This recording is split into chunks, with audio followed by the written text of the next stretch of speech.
So the Superman movie's out now. Is it good? Is it bad? Whatever it is, I just hope that some people have walked away thinking, hey, Superman's pretty cool. I want to get into Superman comics. Unfortunately, getting into them can be a bit daunting at first. This is DC Comics. You wanted a straightforward story beginning to end? Take your sensitive ass back to Crunchyroll. In this house, you need at least 30 years worth of comic knowledge to understand a single page. Okay, I'm exaggerating. But even when the comics try to accommodate new readers, a lot of people will still be put off by all of these different characters and references and stuff that hasn't happened in any of the movies. You'll pick up a comic, probably one of the more recent ones, and think, hang on a minute, Superman is married to Lois and has a son? When did that happen? And there are all these older comics from the 80s or the 50s even. So is that the same Superman we've got now? Is it all one big timeline? Or are there different universes? What do you mean it's both? So, over a year ago, I set out to read every single mainline Superman comic ever published, and I've managed to condense it all into this video. I want to give the people something that's more than just a wiki page, or a mindless recap of the most popular stories. I want to give you the big picture. I'll show you how it all fits together, why all of it matters, while at the same time showing you that while it is technically one big story, you don't have to worry about it. You can just jump in anywhere and you'll be fine. Who's ready for Jimmy Olsen's gorilla wedding? Now, Superman's origin is pretty well known. Born on Krypton, sent off into space before the planet explodes, lands on Earth where he gets adopted by the Kents. They name him Clark, raise him to be a good guy, to use his powers for good. One of them might then die of a heart attack, or in a car crash, or a tornado, or there's one version where they were bank robbers who were killed in a police chase. Point is, Clark goes on to make his parents proud, both as a reporter for the Daily Planet, and of course, as Superman. However, in 1938, when the very first version of Superman was created, all of these concepts and details had yet to be developed. The original version of the story, by Jerry Siegel and Joe Shuster, featured a distant, unnamed planet mysteriously destroyed by old age. When Clark arrives on Earth, he's not discovered by his loving foster parents, but instead taken to an orphanage where he scares the living crap out of everyone. In the very next panel, he's all grown up, he can do all this powerful stuff, and boom, he's Superman. This happens in a page. Superman is the champion of the oppressed. When an innocent woman is about to be executed, Superman breaks into the governor's house and demands that she be pardoned. When he catches a guy beating his wife, Superman gives him a taste of his own medicine. Sometimes he does go a bit too far. When he catches some guys gambling, he's like, if you don't leave the city, I'm gonna end your life with my own hands. Gambling is just as bad as murder. Whatever you say, Superman. This first story also marks the first appearance of the reporter Lois Lane, who can't stand her awkward, cowardly co-worker Clark. In a typical adventure, Clark will ask Lois out on a date. She says yes because she feels sorry for him. Lois will then end up ditching Clark, leading to her eventual kidnapping, from which she is rescued by Superman. Whoa, Superman! You came out of nowhere! Boy, I sure wish that idiot Clark Kent was more like you. Will you take me out on a date? No. Now, through a modern lens, this formula is very cliché. The plots are simplistic, with characters saying out loud exactly what they're thinking at all times. But you have to remember, this was revolutionary at the time. These guys invented the formula. The style of storytelling is simple, yeah, but what's wrong with that? It's honest and charming and oddly comforting, seeing these stories from over 80 years ago dealing with the same issues we have today, trying to give people hope in a time where it all seemed like the world was going to end. It's also worth mentioning that while these early stories are very enjoyable, they can also be confusing as hell. Like I said, DC is known for its convoluted, ever-changing continuity, but back in the 30s it was on a whole other level. I mean, they truly did not give a shit. Superman's first adventures are in Cleveland, of all places, and then out of nowhere they're like, oh, it was actually Metropolis the whole time. One minute he works at the Daily Star, then it's the Daily Planet, but it's also sometimes the Daily Star again. Sometimes his boss is George Taylor, then it's Perry White. I mean, hey, it's not like anyone's paying attention. We can change things. It's not like one day it's going to be the most famous comic book to ever exist. Now, a lot of these changes are because of the radio show that was being broadcast at the time. This began not long after the comics did, and so any elements that were introduced in the radio show that stuck, like Krypton for example, they would just add it straight to the comics. Because of this, Superman's abilities quickly evolve from his first appearance. Before, he could just jump really high, but soon he properly takes flight, and by the issue 60 mark, he's flying between Earth and Mars in seconds. He gets other powers, such as super shouting. He's able to focus his eyes hypnotically to swiftly and painlessly render people unconscious. He can also contort his facial features to become identical to another person. Shame he doesn't use that power more, that would have been really helpful down the line. Superman's origin story is fleshed out more, without totally contradicting that first version we got. Turns out Clark was discovered by the Kents after he arrived on Earth, only for them to pass him on to the orphanage, but then they're like, actually we feel bad, can we have him back? And the guys running the orphanage are just so done with this weird baby, they're like, please, take him. After raising Clark as their own, the Kents then die before Clark becomes a grown-up, leaving Clark inspired but rather lonely as he goes off into the real world. At the same time, the series' supporting cast grows. We get to meet Jimmy Olsen, the office boy for the Daily Star, or Planet, it depends. Jimmy is a squeaky little shit. The only thing he's good for is doing crossword puzzles, running away, and I hate him! Anyways, for the most part, Superman fights regular humans, the corrupt rich, evil gamblers, etc. But occasionally we get a villain on the more wackier side. There's Mr. Mxyzptlk, or as this original version is pronounced, Mxyzptlk, who is a magical, reality-altering being from the fifth dimension who likes to play practical jokes on Superman and his friends. We have similarly goofy villains such as the Prankster, Toyman, Funny Face, all of whom have these ridiculous plans that never end up working. There is one villain though that I'm sure you've been waiting for. Superman's first ever nemesis, his ultimate foil, and that is Ultra Humanite, our first proper recurring villain, whose super intelligence is almost a match for Superman's strength. After escaping his first encounter with Superman, Ultra then spends the next bunch of stories trying to get his revenge and being an overall nuisance. It's actually really fun because you'll be reading an issue, right? Something completely unrelated is happening, and then it's like, oh shit, it's Ultra Humanite! He was behind it all along! It happens so many times in a row that you're almost disappointed when it doesn't end up being him, and when he does eventually die after getting caught in his own blast, it's like, man, I'm gonna miss this guy. We also get this story where Clark is sent to Hollywood on an assignment, and he tries to interview this famous actress. For some reason, this actress is being really weird. Like, one minute she's being really nice, the next she's really cold, and then she quits acting all of a sudden and starts hijacking this yacht full of her fellow celebrities, demanding a $5 million ransom. Clark is obviously confused, and so he goes to investigate, to rescue the people on board, and when he finally gets to confront this actress, he's like, why? What could possibly possess you to do these things? And she's like, it's me, Superman. It's Ultra Humanite!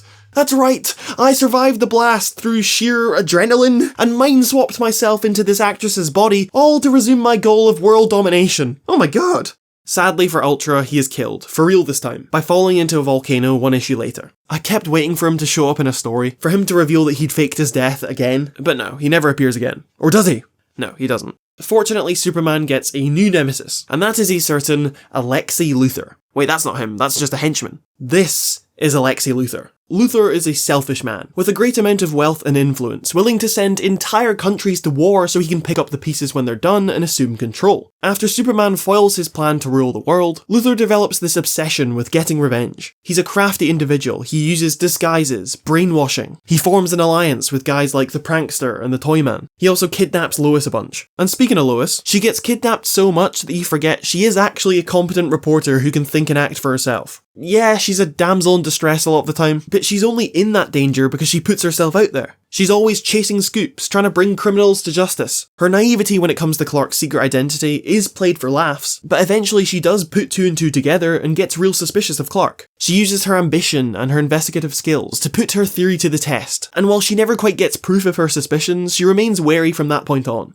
As for Clark, while he does have feelings for Lois and wants to tell her the truth, he can't let that compromise his secret identity, the one that his foster parents worked so hard to establish for him. Besides, he's got no time to spend on romance. He's far too busy dealing with this weird, shiny new stone that, for whatever reason, makes him really weak. Clark soon discovers that this stone, which is obviously kryptonite, is a radioactive remnant of Krypton, having crashed on Earth as a meteorite. How does Clark know this? Well, it's because he travels so fast he breaks through the time barrier, following the meteorite back in time to before Krypton exploded. Of course, why not? Not only does Clark discover this advanced civilization of Kryptonians, but he also witnesses his own origin story, watching as his parents, Jor-El and Lara, send him off towards Earth, saving him from the destruction of their planet's unstable uranium core. While comic readers had already learned about Krypton in a previous issue, this was the first time Clark was made aware of this, since beforehand he thought he was just a really weird human. This opens up the whole Man of Two Worlds theme, which is continued a few issues later when Clark, or Kal-El as we now know his birth name, is confronted by three Kryptonian survivors who wish to conquer Earth. They fight Clark with boulders, they duel with trees, and in the end, Clark manages to defeat them using the same scientific formula his dad came up with on Krypton many years ago. This is a good example of that simple style of storytelling being really effective. When Superman just says out loud to himself, "I couldn't have done it without you, Dad. This is your son, Superman, saying thank you. I won't let you down." It's really sweet. It's emotional. There's such a nice quality to these older comics. All of these honest, outward expressions of love and gratitude. It's really cheesy, but that's what makes it so good. Anyways, we get a bunch more adventures, usual kind of stuff, but things eventually switch up when an evil wizard erases the Superman identity from existence, leaving only Clark Kent, who has no memory of his life as a hero. Without the need to protect his secret identity, because he doesn't have one anymore, Clark drops his act and makes a name for himself as a hands-on reporter who doesn't take any shit. Those evil gamblers poisoning the city with their gambling crumbling, Clark shuts them down himself, and slowly the timid image Lois has of him begins to fade. Lois and Clark's random dates develop into something more, a proper romance, and over the course of an entire year without Superman, it blossoms to the point where Clark proposes to her. Jimmy is the best man at the wedding, dickhead. Clark and Lois go on their honeymoon, it's uninterrupted bliss. Well, almost.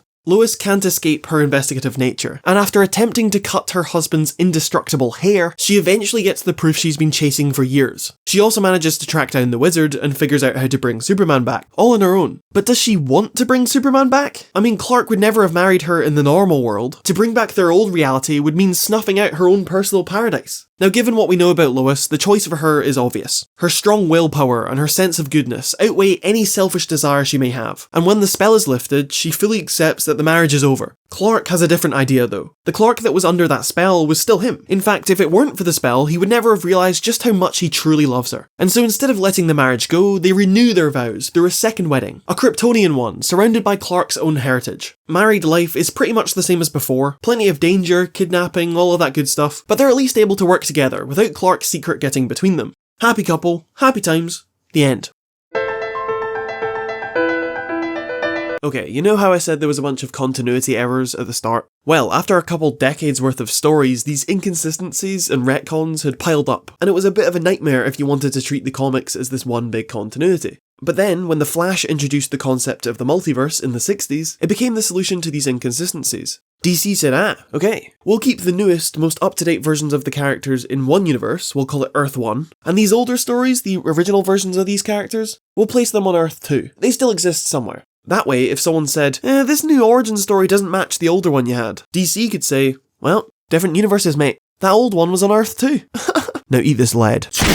This was great, because with two versions of Superman, DC could have their cake and eat it too. They could give people what they wanted with Earth 2, right? They could finally allow the original versions of Lois and Clark to get together, get married, settle down. And DC were comfortable doing that because they still had the newer Earth 1 Superman, who stayed in his prime. He still had his secret identity which he kept from Lois. That classic dynamic that readers had gotten used to. From this point on, Earth 1 Superman was the main Superman for the majority of the series, and occasionally they'd have a side story about what old Earth 2 Superman was up to, his married life with Lois. Now, why am I bothering to explain this? Well, because this whole multiverse thing was decided retroactively, and writers had differing opinions on how it all worked at the time, there's no clear point where Earth 2 ends and Earth 1 begins. We know that the very early stuff is Earth 2, and the later stuff from the mid-50s onwards is definitely Earth 1, but that middle area? No one really knows. Fortunately, there is a hero of this story, and that is Mike from the website Mike's Amazing World. Not only did he go through every single issue, but he also did an insane amount of research and analysis, figuring out exactly which story is Earth 2 and which is Earth 1 based on his own criteria, and he did it in the early 2000s, before any DC Wiki, any of that, actually collecting every single issue himself. Sadly, I believe Mike passed away not too long ago, and so I want to take a moment to appreciate him and his website, which was not only super helpful for this video, but provided an invaluable community resource for decades. Thank you, Mike.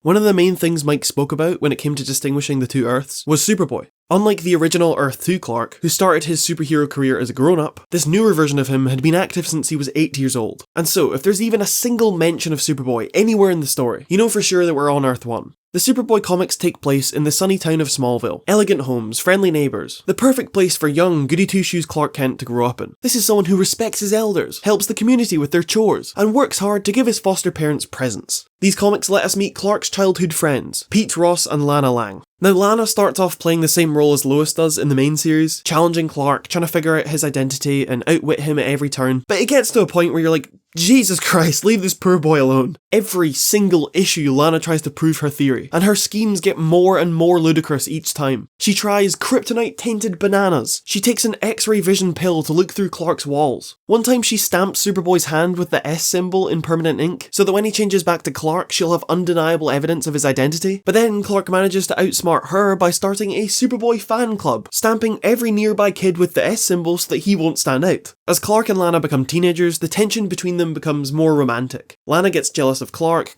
gets jealous of Lana, Clark gets jealous of himself. It's standard secret identity love triangle stuff. Pete, on the other hand, does not have romantic feelings for Clark. This is the 50s after all, and unlike Lana, actually ends up finding out Clark's secret. But because he's such a good friend, he never tells anyone, and even helps cover for Clark whenever he needs to rush off anywhere. I think it was writer Grant Morrison who said that what makes the Superman series so relatable is that he just does the same things as us, but on a much grander scale. And with the Superboy series, it's the same. All of these crazy adventures are really just allegories for these normal childhood things. For example, Clark meets the Legion of Superheroes, and on paper they're this time-travelling superhero team from the 30th century. There's lots of wild science fiction stuff. But for Clark, they're basically just the cool, slightly older friend group that go to a different school. The kids who Clark can visit on the weekends and do all this cool shit with them. But he doesn't want his friends back home to know about it because they might get jealous, you know? You gotta keep the different friend groups separate. And Lana's wanting to hang with the cool kids. She's always trying to weasel her way in. She does actually manage to do so a couple times when she finds an alien bio ring, allowing her to transform into any insect at will. This produces a variety of images which range from kind of somewhat cool to oh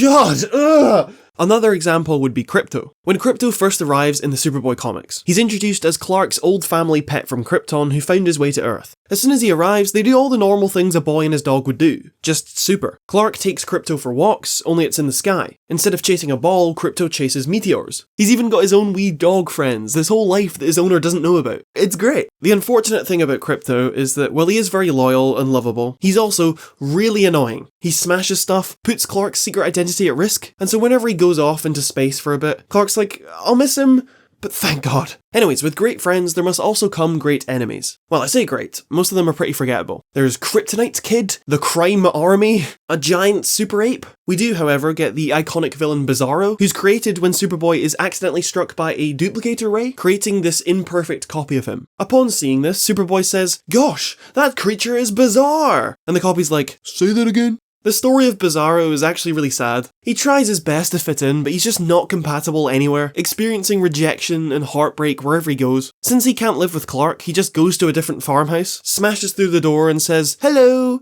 me Bizarro, you adopt me, I be your loving son," and then he dies! Superboy kills him because he was causing too much trouble, even innocently. Clark does try to rationalise it, saying, well, he wasn't technically a living creature. But come on, couldn't you see how much he wanted to live? General Zod is casually introduced in a flashback. It's almost hilarious just how casually they drop him into the story, because the point of the scene isn't to introduce him, it's to set up the Phantom Zone. The Phantom Zone is a pocket universe once used by the people of Krypton to imprison their criminals. Oh, and by the way, one of those criminals was this guy called General Zod, but don't worry, he's gone, and won't be relevant for like 30 years. Perhaps the most important Superboy villain, though, is young Alexis Luthor, an aspiring scientist who originally worshipped Superboy as a hero. The two of them help each other, with Superboy building Lex a state-of-the-art science lab to practice his experiments in. However, when one of his experiments goes wrong and catches fire, his whole demeanour changes. "Luthor's inside that flaming alcove. I'll extinguish the blaze with a mighty puff of super breath."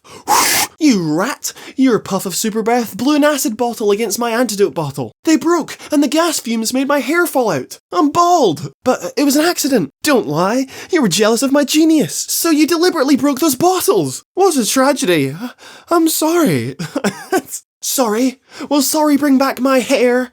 I hate him! I hate him! How could I ever have worshipped that super rat? Superboy will regret the day he decided to steal the glory of Luthor." So there you have it. Lex, or at least this version of Lex, hates Superman because he made him bald as a kid. Eventually, Clark graduates high school and enrolls in Metropolis University's journalism course, leaving behind his life in Smallville. Lana comes with him for a bit, but soon transfers to a different university, and all of a sudden Clark is left to fend for himself in the big scary world. He finds it difficult to make friends, he can't join any sports teams because he keeps breaking stuff, he has no luck with romance either. He even comes into conflict with one of his professors, who is suspicious of Clark's activities, and becomes convinced that he must be Superboy. After setting up a lie detector test, he asks Clark straight to his face, "Are you Superboy?" To which Clark responds no, and to the professor's surprise, the detector doesn't pick up on anything. See, Clark was technically telling the truth, because moments before that question was asked, he just changed his name in his head from Superboy to Superman, and then he commits to the bit for the rest of his life. While this is a funny way of getting out of a situation, this name change is actually earned if you think about it. Not only is Clark physically older now, and so using the name Superboy would just be inaccurate if anything, but he has matured emotionally in these past few years. His foster parents have sadly passed away by now.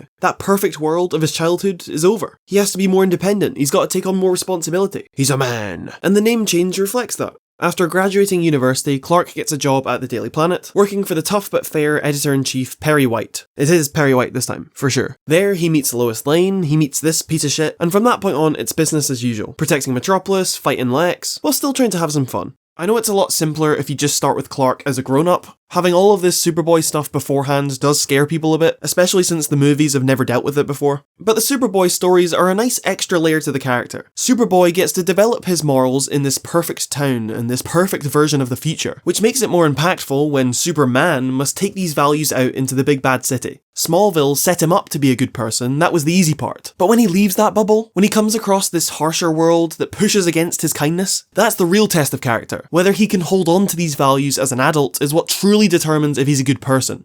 Another thing that sets the Earth 1 Superman apart, aside from the whole Superboy thing, is the inclusion of Batman. Superman first meets the Dark Knight through sheer coincidence, when they both end up on the same cruise ship, staying in the same bedroom. Then, when they both try and sneak away to save the day, they spot each other and are like, oh shit, you're Superman. You're Batman.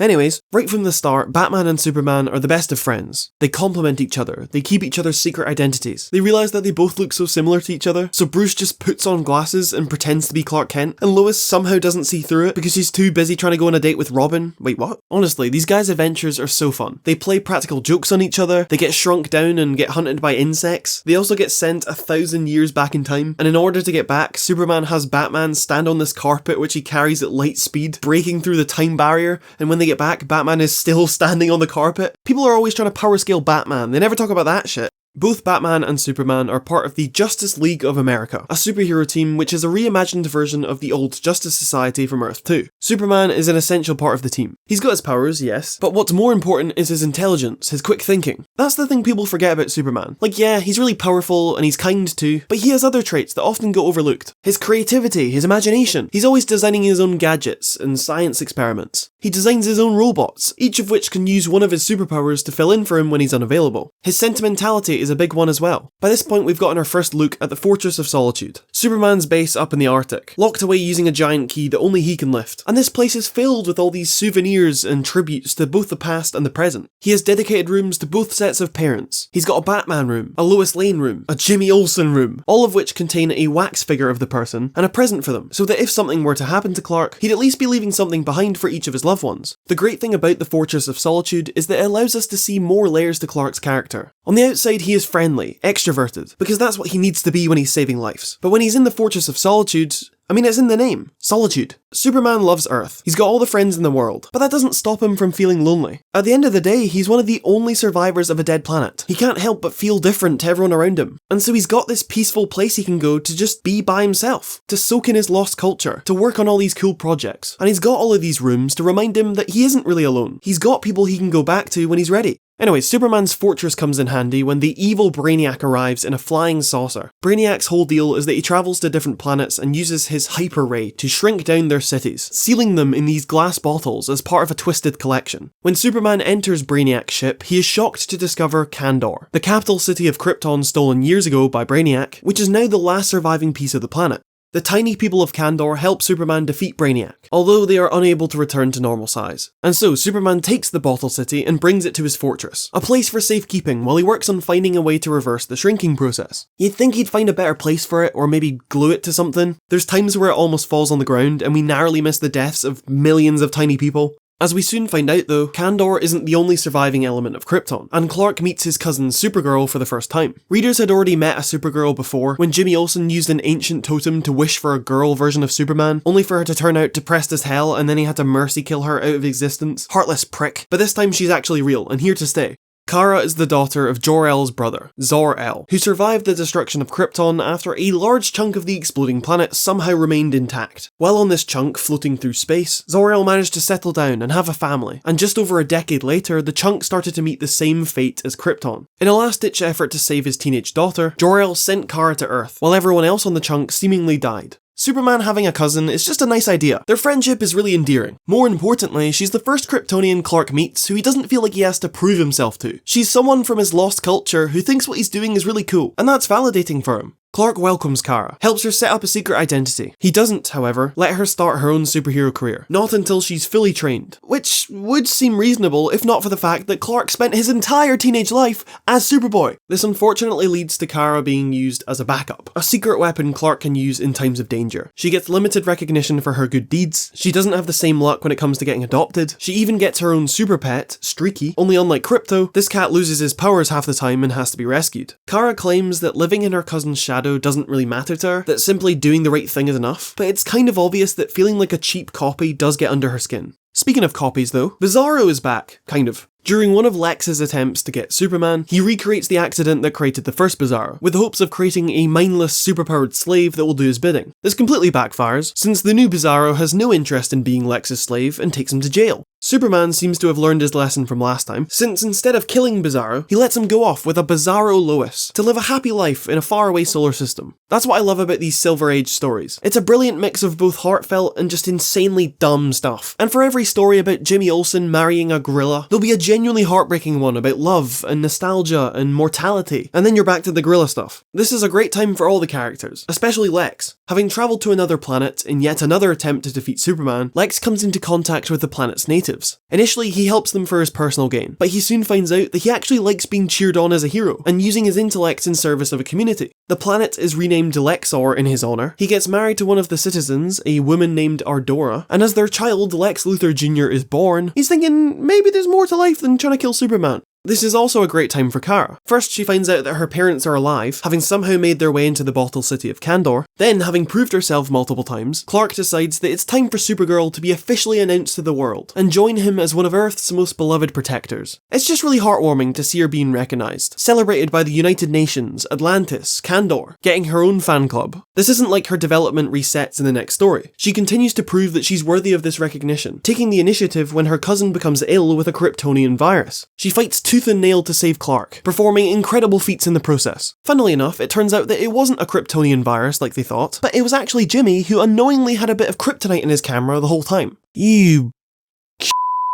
This next, I want to say decade of Superman's history is pretty wacky yet fairly solid. Batman and Superman continue to have their fair share of stories together. They go to the jungle, they go to outer space. What an incredible image. By this point, Jimmy Olsen has his own comic series. We get a bunch of stories with him, seeing all of his different superhero identities. He becomes Elastic Lad and manages to defeat Mr. Mxyzptlk. He takes on the deadly crime syndicate, Intergang. Jimmy's comic is actually pretty crazy. Like, it has the first appearance of Darkseid in a Jimmy Olsen comic. You know, perhaps, Jimmy, I treated you too harshly. As we enter the 70s though, this silly, unsubtle, sentimental era sadly comes to an end. We say goodbye to this childish world free from rules. It's time for Superman comics to grow up, so to speak. Meaning no more gorilla weddings, no more of that weird stuff. It's time for shit to get real.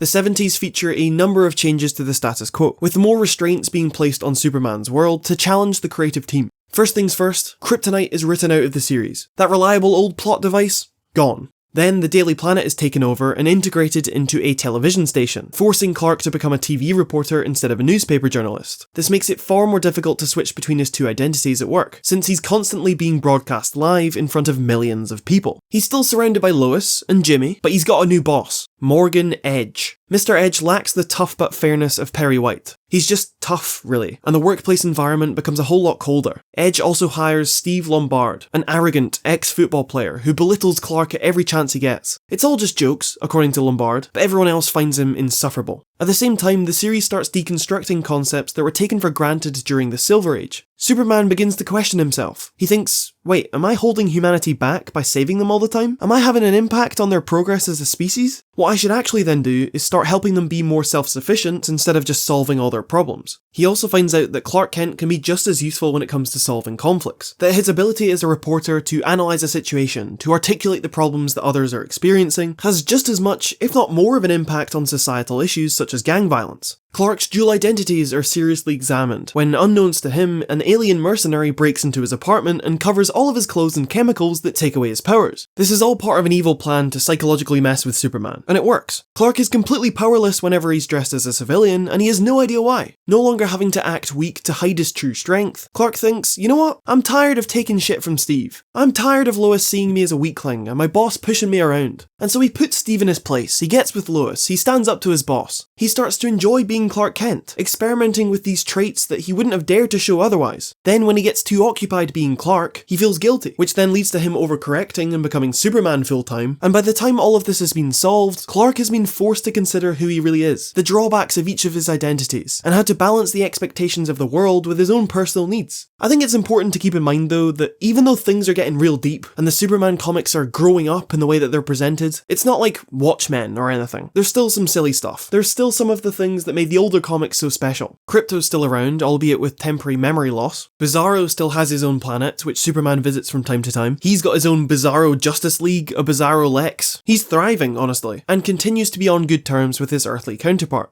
Superman still retains all of those qualities from the 50s and 60s. He holds on to his kindness and optimism. He's still creative, coming up with all these cool ways to hide his identity and solve problems. He's just as sentimental, not wanting to let go of his parents' old house long after they've passed. When he bumps into Pete Ross after ages of not seeing each other, they look back fondly on their childhoods. They're not like, oh yeah, that was embarrassing. No, they celebrate their memories. Clark also begins a romance with Lois, who continues to be impressed by Clark's new behaviour around the office. They go on dinner dates, in fact that's kind of all they do, it's a lot of dinner, but unfortunately Clark's duties as Superman keep getting in the way, forcing him to ditch her again and again without explanation. After Lois is almost killed by a bad guy, Clark realises just how much he loves her, and proposes right there in the hospital. Lois is willing to accept, but on one condition, that Clark comes clean about his double life, that he finally admits that he's Superman. And while it's true that Clark loves Lois, he's also incredibly afraid to compromise his identity, this secret he's kept airtight for all these years. And so, once again, he disappoints the woman he loves, and goes on alone. And if Lois and Clark's relationship wasn't rocky enough, Lana Lang shows up, now all grown up and working alongside Clark as his co-presenter. Almost immediately there's beef between her and Lois, with the two competing for scoops and Superman's attention. The key difference between them though is that Lois genuinely loves Superman as a person. Lana, on the other hand, thinks she's in love with Superman, but really she's more attracted to the idea of being with him. It's that I get what I want attitude she's had since she was a kid. It's about having what someone else wants, or at least that's how Clark sees it. Who knows, maybe Lana will prove him wrong in the future. If the 50s and 60s were about setting these characters up, and the 70s were used for developing them, then the 1980s are a time for closure. Multiple loose threads that have been around for decades at this point finally get their resolutions. Characters complete their arcs, and it's all very satisfying to see. After being stuck in a bottle for over 20 years worth of comics, the city of Kandor is finally liberated. Clark figures out how to reverse the shrinking process with the help of Kara, and the two are celebrated as heroes once Kandor is enlarged. There's a slight hitch when it turns out that Clark's enlarging ray only works on animate objects, so the entire city turns to dust immediately after being enlarged. Oops. But it's not the end of the world. Kandor itself may be destroyed, but its people are now regular size, and are free to go on and rebuild, to forge their own place in the universe. They cannot, however, accept Clark's help. They need to be in charge of their own destiny, and learn to live without relying on a superhero to come and save them. Knowing Clark will never accept this, the people of Kandor knock him unconscious, and get Kara to take him home. This is an important moment for Clark, of course. This is a guy so sentimental and protective of his culture being forced to let go of it, but it's even more impactful for Kara, I'd say. She doesn't get the luxury of being knocked out. Her parents are still alive with the people of Kandor. She could go and live with them if she tried hard enough. And yet she says, no, I'm not going to abandon the people of Earth or the life I've built for myself there. I'm not going to abandon my cousin either. And she finds this courage to leave her people behind while still managing to put a positive spin on the situation as always. Kara then faces her greatest challenge yet when she fights Darkseid, the godlike tyrant from the planet Apocalypse. With the fate of the universe hanging in the balance, Kara confronts Darkseid along with her cousin, even managing to hold her own against him. This is basically Kara's final test, the final thing that proves that she can stand next to her cousin as an equal. Her arc is pretty much complete now. But while Kara may be having a great time, there are others that are slightly less fortunate. Bizarro's story comes to a tragic conclusion when his weird Bizarro planet meets the same fate as Krypton. It sounds sad, and it is, don't get me wrong, rest in peace to a real one, but the way he goes out is just so brilliantly dumb. See, on Bizarro's world, they do the complete opposite of everything. They eat dinner first thing in the morning, cats chase dogs, garbage trucks deliver trash to the houses, and so when the planet's about to explode, Bizarro enacts the complete opposite of Superman's origin story. Instead of sending his baby son up into space so he can be the last survivor, Bizarro fires him directly into the planet's core so he'll be the first casualty. Yeah, we killed our own son! And then the planet just fucking explodes, sending Bizarro's head hurtling through space before it crashes on Earth, and he finally dies.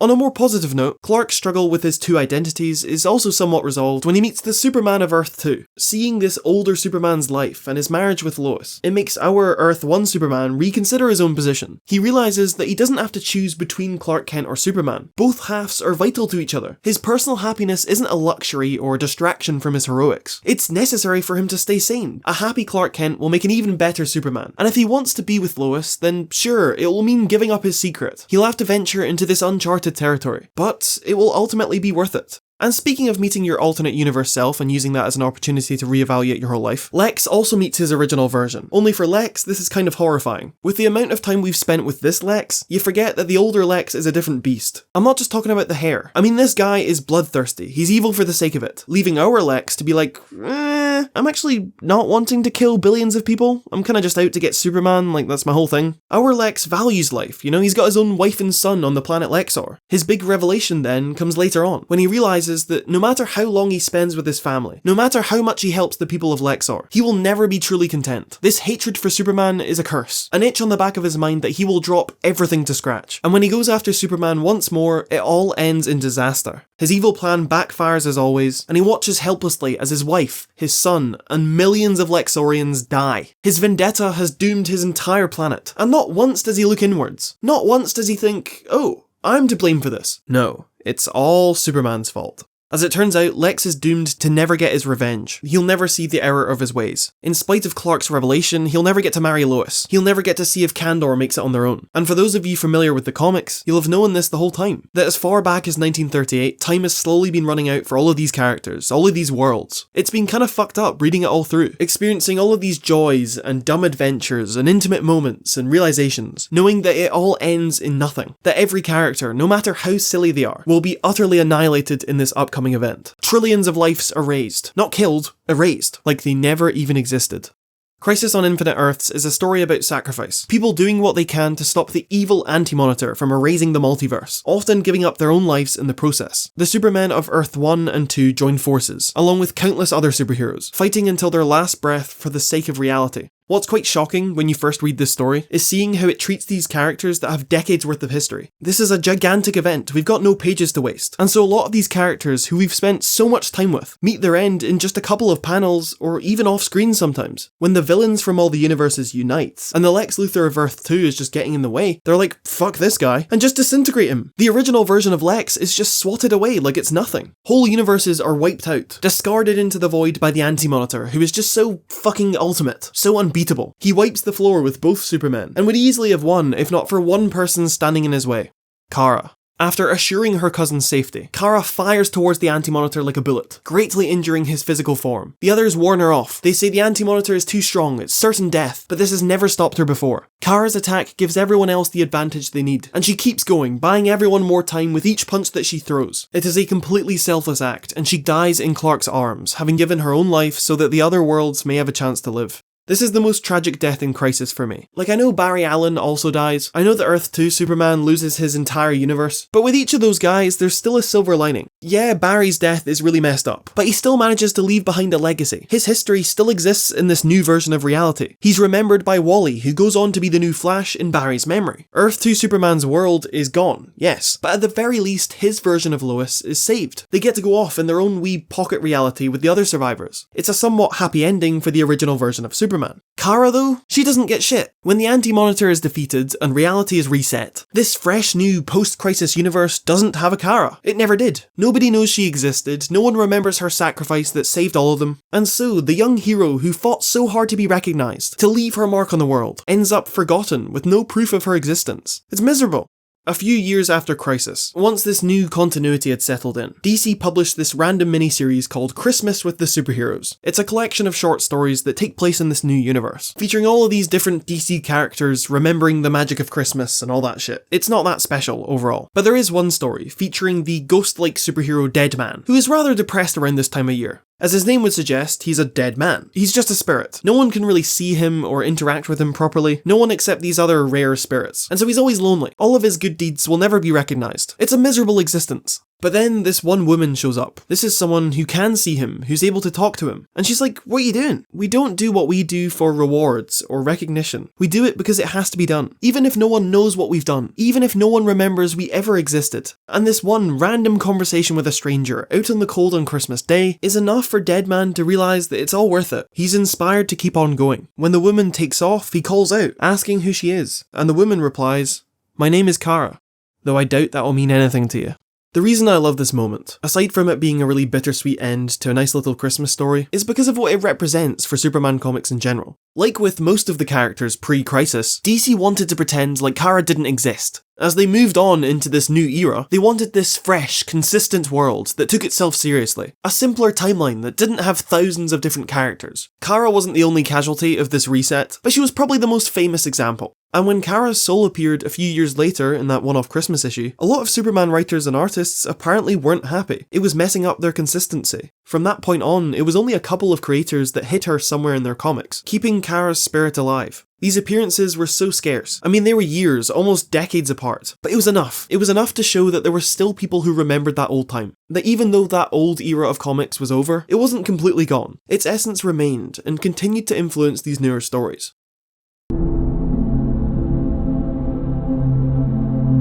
Immediately after Crisis, the Superman title is relaunched. This is essentially a reboot in this new, singular, post-Crisis universe, and we get a brand new origin story along with a whole bunch of changes to the status quo. First off, no more Superboy, right? None of that kiddie shit. Clark first becomes a hero when he's a man, just like it was back in the day. Also, in the previous universe, there were just too many Kryptonians. I mean, how are we supposed to care about the destruction of Superman's home planet when it seems like everyone and their nan survived the explosion? So let's set the record straight. Superman is the sole survivor of Krypton. There's no Supergirl, no Kandor, nothing. We will get to find out about Krypton, but it won't be like before, where Krypton is this amazing place that Clark is very proud of. We're not really wanting to emphasize the whole alien refugee thing. We really want him to be an American first. So when he finds out about Krypton, he's like, cool, don't really give a shit.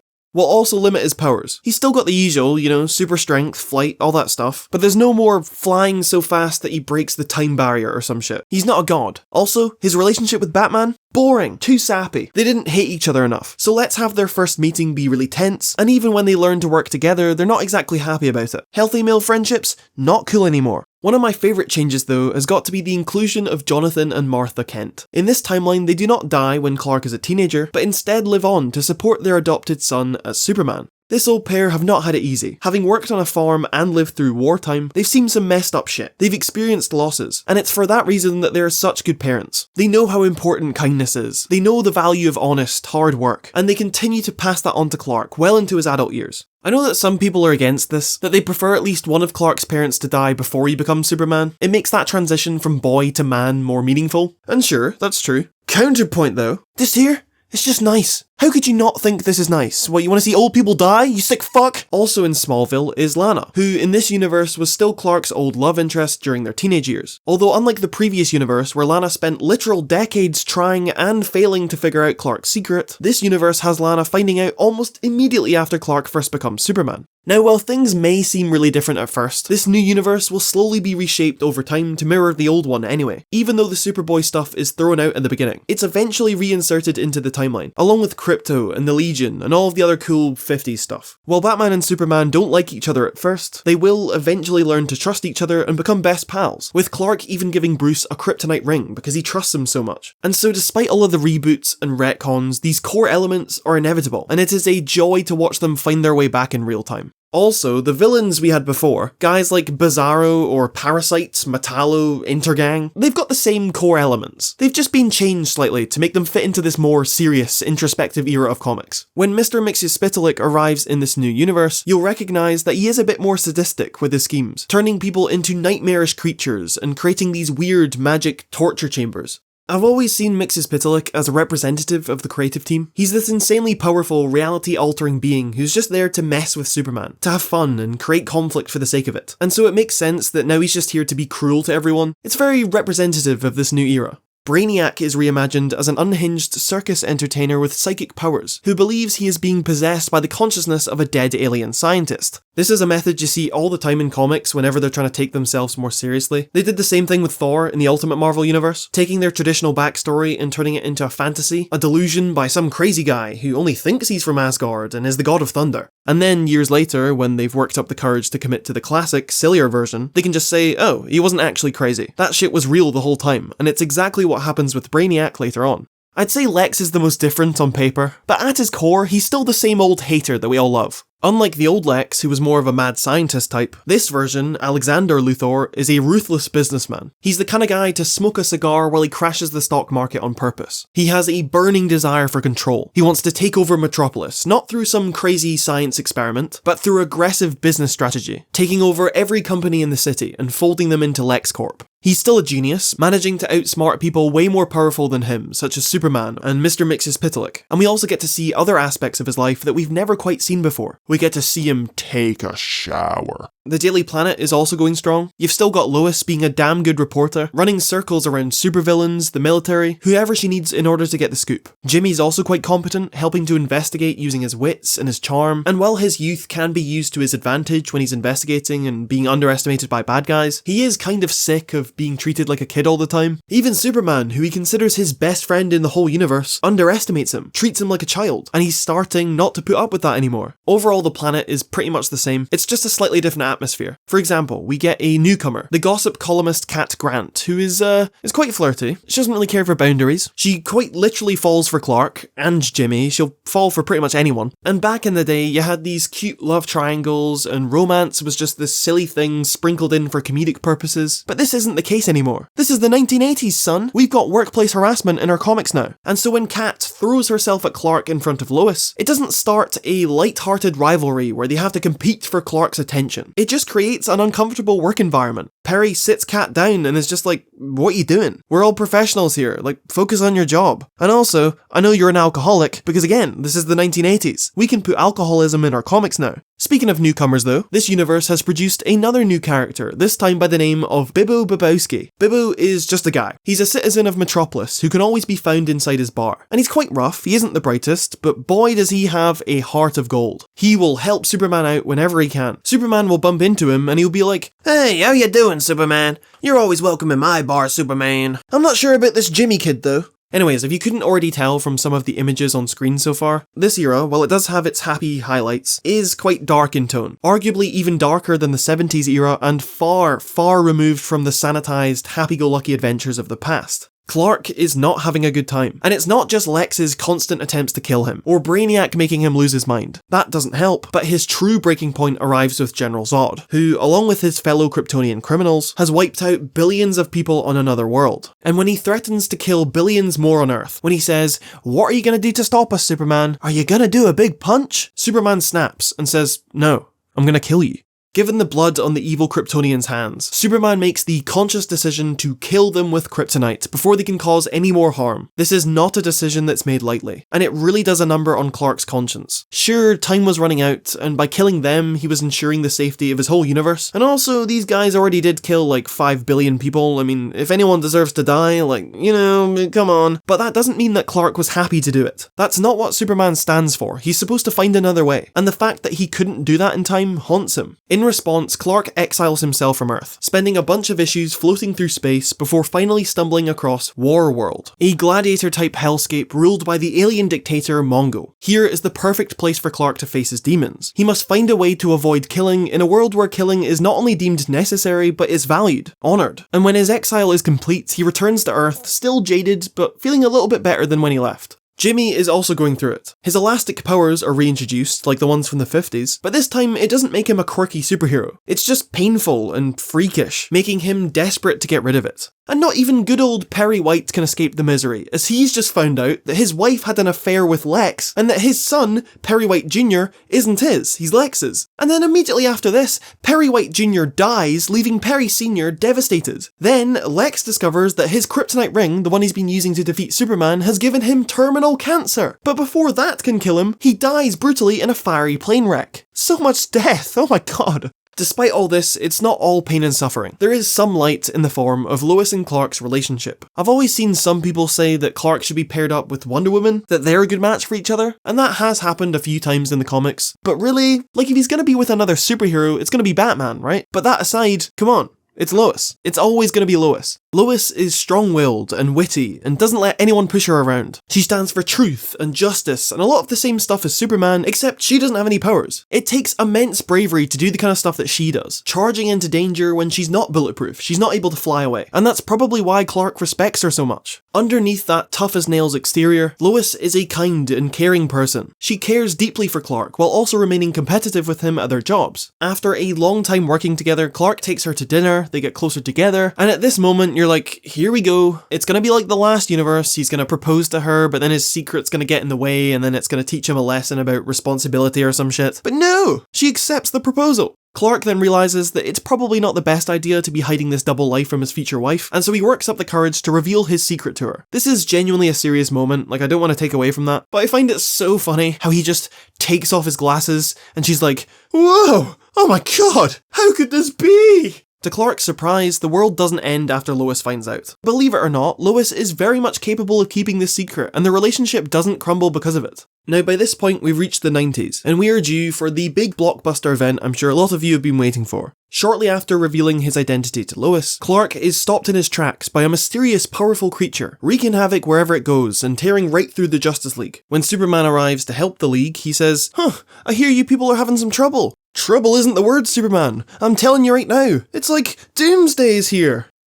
"Say that again." Doomsday is the complete opposite of Superman. Superman was raised to be kind. It's the nurture from his parents that makes him act the way he does. Doomsday acts on pure impulse. He's a cruel force of nature filled with mindless rage. He cannot be reasoned with, he has no weaknesses, he will keep killing and killing until there is no one left, and as much as Clark tries to take him down, it's just no use. Everyone witnesses Clark's last stand, whether it's Lois and Jimmy watching from a few feet away, or his parents at home watching the TV helplessly, and Clark fights, and he finally manages to destroy Doomsday before dying himself. Now, it's no surprise that a story called Death of Superman has Superman die in it. The actual death isn't what's important here. I mean, we already know it's going to get reversed later on. What really matters then is the effect that it has on everyone else, on the world. All the heroes get together to pay tribute to their fallen friend, with Batman reflecting on how Superman was the man he respected the most. Everyone at the Daily Planet takes the news hard, but they fight for Superman's integrity, standing up to other news outlets that wish to exploit his death. Jimmy refuses to sell the pictures of his friend's dying moments, because they mean more to him than any sum of money ever will. Like I said, you know Superman's coming back, but after a certain point you start to forget it because of just how many emotional moments there are. Jonathan's heart nearly gives out, and he starts hallucinating Clark's journey to heaven, begging the universe to take him instead of his son. Lois says her goodbyes at Clark's coffin, with the memory of the proposal still fresh in her mind. We get to see the people of Metropolis talking about how Superman impacted their lives and how he continues to inspire them after he's gone.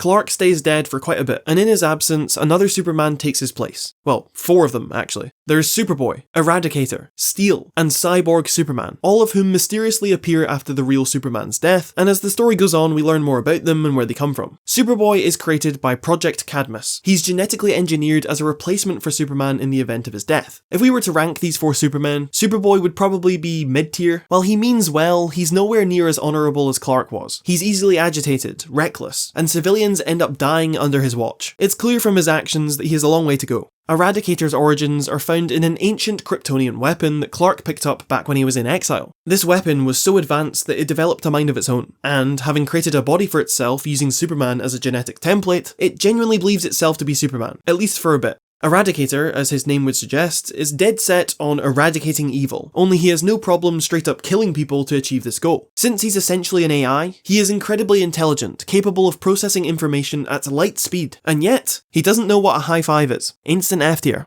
Steel is probably the best out of the bunch. He's the only one not claiming to be Superman or trying to replace him. He's just wanting to do his own thing and help out wherever he can. Having been saved by Superman in the past, Steel, otherwise known as John Henry Irons, is inspired to make himself a set of power armor, jet boots, and a giant-ass hammer. Steel is a lot more responsible than the other 2. He seems to have a proper understanding of what Superman means, helping to keep Superman's spirit alive in a city that is falling apart without him. He is completely self-made, insanely intelligent, and for that reason, he's going in A tier. Cyborg Superman, on the other hand, he belongs in not even F tier. He's in the negative zone. He's got his own tragic backstory. He's a former astronaut who blames Superman for this tragic accident that ruined his life, blah blah blah blah blah, turns himself into a cyborg and then realizes he can't get revenge on Superman because he's dead, and so the only thing that he can come up with is trying to ruin Superman's legacy by first convincing the world that he's the real Superman and then doing a bunch of evil shit straight after. He does kill millions of people, and that's bad, obviously, but I feel like his biggest crime, to me at least, is that he's just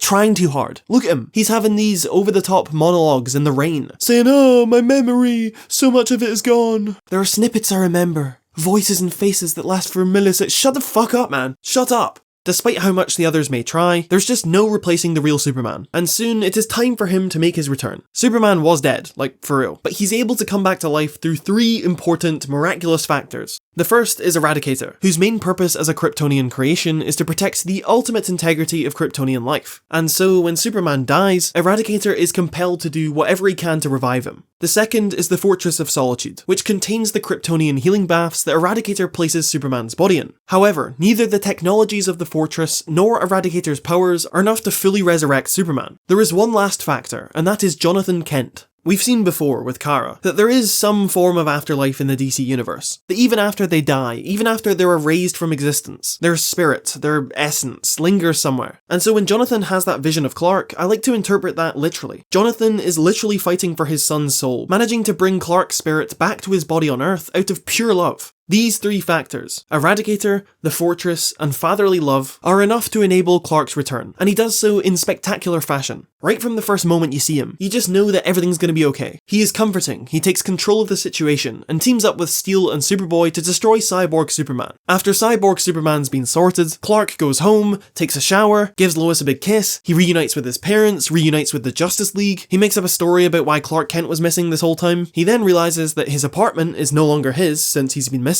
and so he moves in with Jimmy. Jimmy takes a shower, then Doomsday comes back to life, starts picking a fight with Darkseid, and so Superman and Darkseid become temporary allies to defeat their common enemy. Cyborg Superman also comes back with a new form, thinking he's still relevant. This ain't about you, bro. Shut your mouth. Superman then uses what he learned from his previous fight with Doomsday to get the upper hand, and he and his new squad then send Doomsday forward in time to the end of the universe, finally defeating him for good this time. Jesus.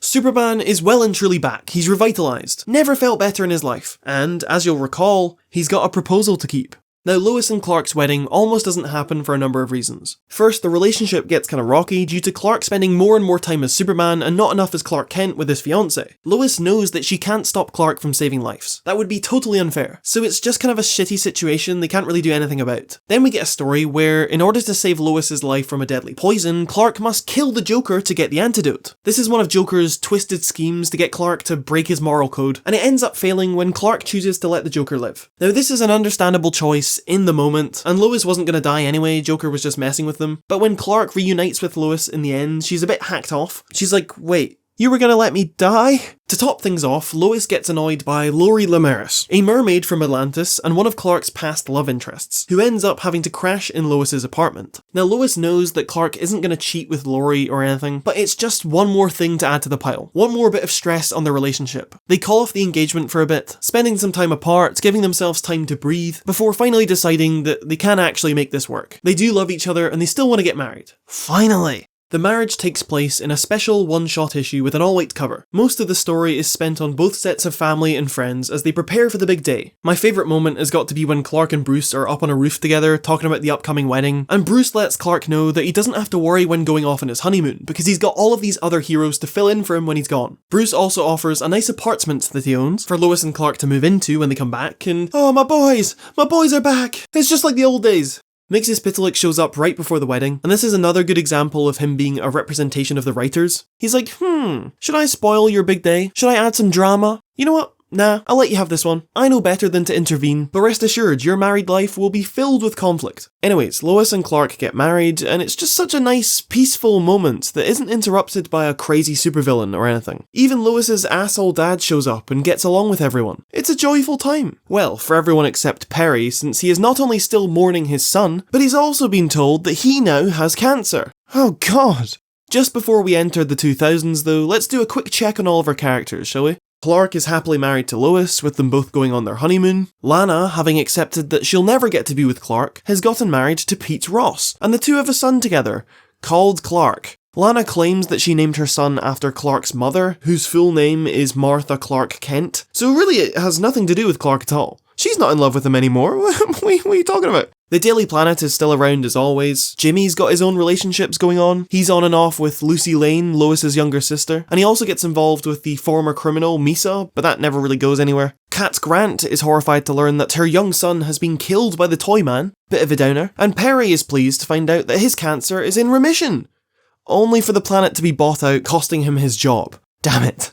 Bibbo has been following in Superman's footsteps. He's got his own superhero career going on, calling himself Super Dude and putting his life in danger to rescue innocent people. The same goes for Superboy, who is still a bit reckless, he's still a bit cheeky, but he eventually proves that he has what it takes to be part of the Superman family and is made an honorary Kryptonian by Clark, who gives him the name Con-El, or Connor Kent when he's amongst civilians. The 90s are a bit of a mixed bag for me. You'll get storylines such as Superman Red, Superman Blue, where Superman is split into two forms.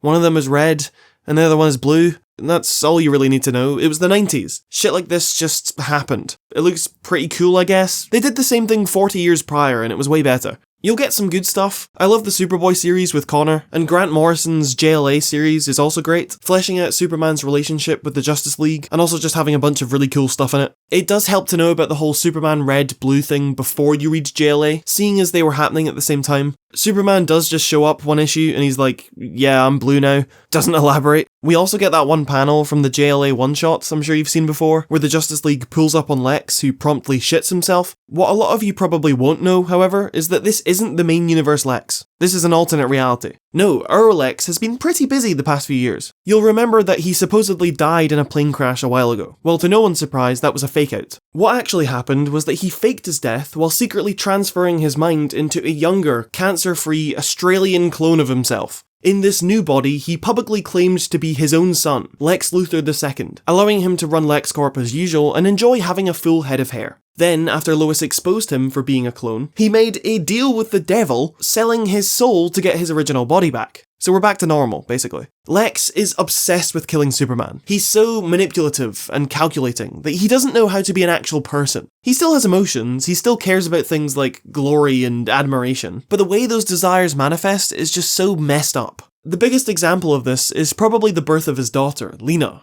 The moment that Lena is born, he locks up her mother and throws away the key, saying that no one is allowed to compete for his daughter's affection. It's not like he's a good father, either. I mean, he does seem to care for Lena at first, and claims he'll do anything for her, but that all goes out the window as soon as it's convenient for him. He ends up sacrificing her to Brainiac in exchange for this new technology, because having this advantage over Superman and this control over Metropolis means more to him than his own flesh and blood. Well, I can always make another one, he says. Asshole. Soon, Lex begins a new quest for control, leaving his company behind and setting his sights on something greater, something with even more power. He appoints Talia al Ghul as the new CEO of LexCorp and starts running for President of the United States. Now you might ask, how does a man like Lex Luthor become president? Hasn't he tried to kill everyone a bunch of times? And that's what the American people would be saying if not for Lex's insanely effective PR strategy that either overlooks or reframes all of his crimes. Lex is just a guy who loves America. He wants what's best for the American people. Even after Lois Lane and the rest of the media came after him with these lies, he managed to overcome it. The truth prevailed. Even after he lost his poor daughter in the Brainiac invasion, he kept going, kept fighting for America. And through this campaign, Lex creates an army of die-hard supporters that win him the election, alongside his vice president, Pete Ross. Now you also might ask, how does a man like Pete Ross end up working for Lex? Like, I know in this universe, Pete's not the one who knows Clark's secret, it's Lana. But still, what the fuck, Pete? Lana does explain later on, saying how, yes, Lex is evil, but they can't stop him from being president. He's made sure of that. So maybe, with someone like Pete at his side, it won't be as bad. And maybe, if something were to happen to Lex, her husband, an honest, decent man, will get to become president and fix everything that Lex put wrong. At the turn of the millennium, Clark and Lois must adjust to Lex Luthor's America. They must continue to fight for truth and justice, while Lex uses all of the country's resources against them and even works to remove the 22nd Amendment so he can stay in power forever. They've also got to deal with Lois's asshole dad, saying things like, "Oh, it's about time we had a real president. Why are you here? No one likes you." This is a darker time, not just because of Lex's presidency, but for comics in general. Superhero stories had already been pretty edgy in the 80s and 90s. Everything was trying to be like Watchmen, I guess. But then the early 2000s came along and turned the edginess up to 11. And so Superman had to prove that his way of doing things, his kindness, it was still relevant in this new era. This brutality, this pessimism, as Superman says, it's loser behaviour. Maybe Superman's living in a dream. Maybe his idea of a kind and honourable world is just unrealistic. Or maybe dreams are exactly what we need. Superman can be the impossible dream that we're constantly chasing, and while we'll never quite get there, we can get pretty close, making reality a little bit better with each action we take. And that's a lot more helpful than all this spiteful, realistic shit. As it turns out, Clark is proven right. Things do get better. And when everyone unites, they manage to expose Lex for who he really is, losing him the presidency. Talia, being close to Bruce, has secretly drained LexCorp of all of its assets, leaving Lex completely broke and humiliated. He goes into hiding, Pete Ross becomes president, Hope has finally returned to the country, and all is right with the world. It's no coincidence that around this time, a familiar face returns from non-existence. The face of kindness and youthful freedom and whimsical optimism. Kara's soul is reincarnated into a new version, and she is reintroduced more or less in the same way as before. It's just that her arrival on Earth is a lot less smooth. This universe isn't as pure or as friendly as Earth 1 was. It's quite awkward and upsetting, and she can't settle down without immediately being hunted and corrupted by evil. Fortunately, this doesn't last long, and Kara eventually becomes Supergirl. Unlike the previous version, who took ages to earn her independence, this Kara has autonomy pretty much from the start. While Clark is overprotective at first, he soon backs down and lets her decide her own path. She gets to choose her own civilian name, her own life, and fights alongside Clark as part of the Superman family. I do think they left it a little late in introducing her though. Her showing up when Clark's a married man who's already had years and years to think about his heritage and his place in the universe. It feels a bit tacked on, rather than her being an essential part of his formative years as Superman. It's less of, finally, another Kryptonian, this family member who accepts me for who I am and knows all about this culture I've been dreaming of. And more of like, oh cool, another Kryptonian. I've got a cousin. Well, that's nice. Overall, I can't really complain though. Better late than never. We've got Kara back, we've got Connor as Superboy, hanging out in Smallville, playing with Krypto. More and more of the stuff that was erased is finally finding its way back. It's just in a different form that's better suited to the 21st century. Let's be real, the pre-crisis world, it was just better. It was more fun, it was more pure. The grass was greener and the people were friendlier. It was way better than this dark world where everyone hates each other, right? Right? Earth 2 Superman, the original Superman, has been watching our heroes from his pocket universe ever since Crisis ended, and he's not exactly happy about how this new universe has turned out. It was alright at first, he admits, it was full of potential, but after a while, things started to go wrong, like a darkness spreading, leaving no life untouched. Heroes were broken, corrupted, or even killed. This darkness was everywhere, and it eventually reached the pocket dimension, threatening the safety of the pre-crisis survivors. What's more, the original Lois has fallen ill, which her husband attributes to this darkness, and she'll continue to get weaker and weaker until they do something. It's up for debate whether this is actually true. Maybe Lois is just fucking 104 years old and Clark can't accept that, but to OG Clark, his mission is clear. In order to save his Lois and put the universe back to how it belonged, Earth 2 must return. Now this Clark gets what he wants in the end. Through some insane plan which I won't get into now, they manage to restore Earth 2. The Daily Star comes back, it all seems like they're gonna live happily ever after. But this perfect world, it doesn't really exist. You can't just treat reality like a jigsaw, only piecing together the good parts. For every great thing about pre-crisis, there was some dumb shit that made no sense. Really, we've got to move on. And after losing his version of Lois, the original Clark realises that he's made a terrible mistake. You see, Superboy Prime, one of the other survivors of the pre-crisis multiverse, is dead set on what he thinks the DC universe should look like. He says, fuck this new stuff, fuck Earth 2 as well. We're gonna do what I want. We're gonna restore my version of the past. And I don't care if I have to wipe away these existing characters and storylines. I don't care if that makes me a hypocrite. It's this very narrow idea of the DC canon that proves to be dangerous. Because as it turns out, the past and the present can work together. We can honour what came before without being tied down by it. And when the original Superman teams up with the newest version, they're able to stop Superboy Prime from destroying everything. The day is saved, reality is protected, but this victory doesn't come without a cost. The original Superman, having taken the brunt of Superboy Prime's attacks, sadly succumbs to his injuries, thinking of his Lois one last time before joining her and their universe in the afterlife. The past may be gone, it's all very sad, but it will never be forgotten. The past fuels the progress of the future, and as these newer versions of the characters move forward, they're inspired by the older ones to make this universe a little friendlier, a little brighter. The era immediately after this is one of my favourites. It takes the message of Infinite Crisis and actually does something with it. More elements from the pre-crisis universe are added, bringing the series closer to the good old days while still being distinctly modern and respecting the more recent continuity. Lex is more of a mad scientist again, forming alliances with the Toyman and the Prankster and the Superman Revenge Squad. Kara's now roaming around, stepping up for Clark when he's unavailable. Steve's finally back at the planet, being an asshole to everyone once more. In particular, his co-worker Ron. God, they do not like each other. And hey, Perry's got his job back. He's running business as usual. I mean, soon he'll be caught in an explosion that nearly claims his life, but we'll focus on the good things now. I love this era so much. Just seeing Clark being so in tune with his city, being so in love with its people and its culture, contributing to society by just being a really dependable journalist, fighting against guys like Lex and Intergang with the power of the press. He gets to spend more time with Lois and Jimmy and gets to eat his favourite pretzels. All of his colleagues are constantly glazing him and he's like, "Aw, stop it guys." There's just such a sense of community during this time. Everyone's got each other's backs. When Superman's in trouble, Jimmy rushes in, putting himself at risk, giving Superman the advantage he needs to beat Lex. That's my goat right there. Clark reflects on how lucky he is to even have the opportunity to save lives, how there are so many people less fortunate than him that would be begging to be in his position. And so he'll do it tired, he'll do it stressed and overstimulated, because he's Superman. This all comes from the story arc Up, Up and Away by Kurt Busiek, Jeff Johns, Pete Woods and Renato Guedes. It is one of my favourite Superman comics and I need to stop talking about it now or we'll be here for hours. Anyways, Lana divorces Pete on the grounds that she just doesn't love him. Probably something to do with the fact that Lana constantly daydreams about her teenage years with Clark and how no other man could compete with Superman. Sucks for Pete, whose time as president has come to an end, and he moves back to Smallville to raise his son.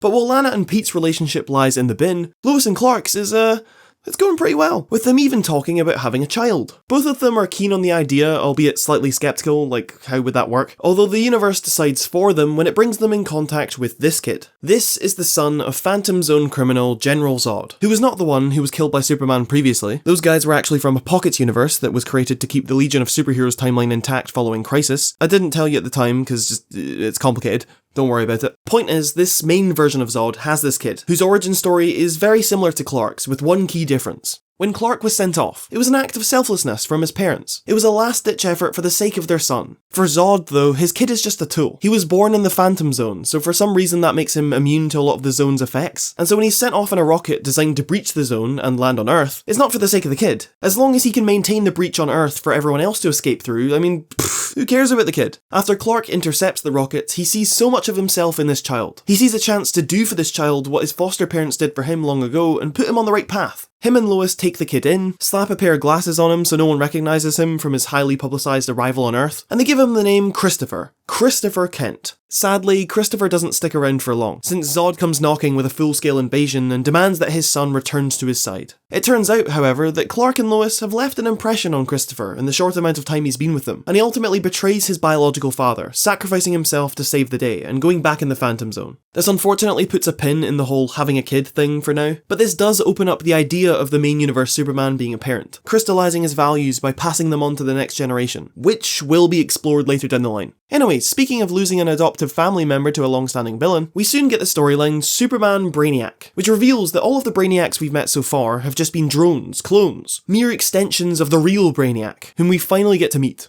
Now, Brainiac himself isn't a full-on robot, but he might as well be. While Superman grew up in a warm, loving environment, Brainiac has spent the last couple centuries hunched over in the dark while he floats through the cold of space. While Superman relies on his friends and family to be there for him, Brainiac has only himself. He's only got his own drones and duplicates to back him up. One of the things that makes Clark human, like the rest of us, is the way he processes information. If you give him a hard choice, he'll really have to think about it. What's the right thing to do? Is there a way to help both sides? How will it make me feel? You know, he has all these emotions and morals that complicate things. If both Superman and Brainiac saw a sunset, Superman would appreciate its beauty. He'd perhaps be inspired to start a new painting in his fortress, or it would take him back to the days where he would watch the sun go down with his parents in Smallville. Brainiac, on the other hand, he wouldn't care. He'd be much happier looking at the Wikipedia article instead. And that's enough for him. That's what he considers beautiful, just this endless collection of data. Infinity stored without subjectivity. Any choice is easy for him. He'll choose whatever option gets him the most control, whatever lets him evolve and collect and conquer until he achieves total domination of everything, ever, forever. When Superman enters Brainiac's ship, it goes the same way it did in the Silver Age. He finds Kandor, he's like, great, a city of Kryptonians. I'm gonna get you guys out of here and get you back to normal. However, this is 2008. Our attention spans are worse now, and so we don't have time to wait 20 years for Kandor to be restored. We want results now! And so, Superman soon discovers that the shrunken city's containment field won't hold for long outside of the ship. He needs to find somewhere to put it, fast, before it enlarges any minute. While Clark is off busy with that, Brainiac plans his vengeance. Superman has disrupted this beautiful collection of data, his ship, his home, and now that Superman has taken his home away from him, it's only appropriate that he takes away Superman's. Having downloaded Superman's mind earlier in the story, Brainiac knows all about how Superman thinks, his favourite pretzels, his workplace, his hometown, his parents. Oh shit. And so, the Man of Two Worlds watches on as one world returns, completely unaware that his other world is currently ending. And by the time he gets back, it's too late. Jonathan Kent has died. It's good to keep in mind though that Jonathan doesn't die from the explosion that hits their house. It's the heart attack he has immediately after. He had a weak heart, he was old, and while Brainiac's drones certainly sped up the process, this would have happened sooner or later. Clark could say, oh, this is all my fault, if only I was faster, and blah blah blah blah blah. But this is unfortunately a fact of life, and it's important for readers, especially the younger ones, to know that grief is something that even Superman has to deal with. When Jonathan dies, there's no positive spin on it at the end of the story. There's no one saying, well, at least he died saving people, doing what he believed in, or don't worry Clark, you're gonna go on and you're gonna make him proud. Nah, it just sucks. It'll always suck. The comic lets you sit with that for a while, and I think that's very important. After this, we get another crisis. God, there's so many of them. I'm not even going to pretend to understand this one. Then, Earth 2 Superman's corpse comes back as a Black Lantern, only to be destroyed by Mr. Terrific. Up and away, you undead piece of... As for our Clark, he's still in mourning, but he has other things to think about. Mainly the fact that Kandor is just now on Earth. And while he sure is happy about this, there are others that might be a little frightened at the idea of thousands of super beings roaming the planet. One of these people is General Lane, Lois's asshole dad in the military, who's preparing for what he calls a Kryptonian invasion. He calls in Lex, who is just loving this shit. He gets to access all of these military bases, he gets to mess around with Brainiac's mind, he's able to prove that he is humanity's champion, capable of standing up to these super beings with nothing but his raw intellect. Although the military aren't the only ones out for blood. Doomsday makes a return, doing his usual, attacking the city, trying to kill Superman. I can't help but feel like Doomsday peaked in his first appearance. I mean, he killed Superman. There's no one-upping that. Every appearance since has been like watering down vodka, to the point where there's just nothing left. I know they've tried to make him interesting, they've said, oh, he's gaining sentience now, he's evolving. Okay, what's he gonna do with that? Write philosophy? Open up a small business? No, he just tries to kill Superman. That's all they have him do, and it's almost laughable here, given that Superman has like 1,000 Kryptonians on his side now, so they just spawn kill Doomsday the second he shows up. They fucking jump him. Now this version of Kandor doesn't have the best effect on our heroes. At first, Kara is overjoyed to see her parents, Zor-El and Allura, but she soon finds them controlling, they rob her of her independence, and when Zor-El is sadly killed by General Lane's operation, Allura tightens her fist even more. As de facto leader of Kandor, she takes matters into her own hands, preparing her people for war and freeing General Zod, who now leads their new, highly advanced Kryptonian military. They abandon their place in the Arctic and establish a new planet in Earth's orbit, called New Krypton. All of this is real difficult for Clark. He's quite literally a man of two worlds now, torn between the two sides, struggling to do what's best for both of them. His powers don't make him special anymore, given that everyone else can do the same as him, but fortunately, his powers were never the only thing special about him. Clark tries to show his people a better way. He gives them a taste of his humanity, and he doesn't just stand around preaching, inspiring people through his words. He's not a glorified youth pastor, he actually leads by example, and is more than willing to use violence if it serves a purpose. During his time on New Krypton, he demonstrates all of the things he's picked up from his friends and family. The thoughtfulness of his foster parents, the diplomacy of Lois, the hand-to-hand combat skills of Batman. He teaches these people that the value of their new society shouldn't be based on how much power they have, or their grand plans for the future. Their real value should come from how they treat the so-called little people, the underprivileged. Honestly, the story of New Krypton is pretty interesting. There's all this political intrigue with spies and saboteurs. It shows that Krypton has never been inherently evil. It's a wonderful place, it has so much potential. Although, like all societies, it's susceptible to fear, ignorance. Those in power turn their backs at the first sign of tension. And just like its predecessor many years ago, New Krypton eventually crumbles. A bunch of Kryptonians die, a bunch of humans die, the British Prime Minister is dead, Lex and Brainiac team up, killing a bunch of people, Lois's dad dies, deserved, then Brainiac kills Lex, but it turns out Lex was just a robot, then one of Lex's weapons destroys New Krypton, so Zod's like fuck it, we'll destroy Earth, leading to a whole bunch of death and destruction with Clark and Kara caught in the middle of it all. The only bright side really is that we get to see Christopher again. Chris has been aged up as a side effect of being in the Phantom Zone, and, having been freed from the zone during the events of the story, is now fighting crime under the name of Nightwing. Not like the Nightwing from Batman though. No, this is actually a tribute to the original Nightwing and Flamebird, which were the secret identities Clark and Jimmy used way back during the original Kandor storyline. Chris pairs up with his fellow Kryptonian, Thara, as Flamebird, and he will continue as Nightwing after the event is over, or at least until he gets sued by Dick. By now, we're in 2011, and we have reached the final arc of this universe. The series that started it all, Action Comics, is now on issue 900, with its sister titles having reached similarly eye-watering numbers. We get the final confrontation between Superman and Lex, who's managed to fuse himself with a powerful being from the Phantom Zone, essentially giving him the power of a god. This is the ultimate test of Lex's philosophy. He's always said that if it wasn't for Superman, he'd save the world. Without the Kryptonians standing in the way, he'd bring humanity forward into a new age of prosperity. So, now that Superman doesn't pose a threat to him, now that he has no excuses whatsoever, what does he do? He tries to kill Superman. Of course. Who are we kidding?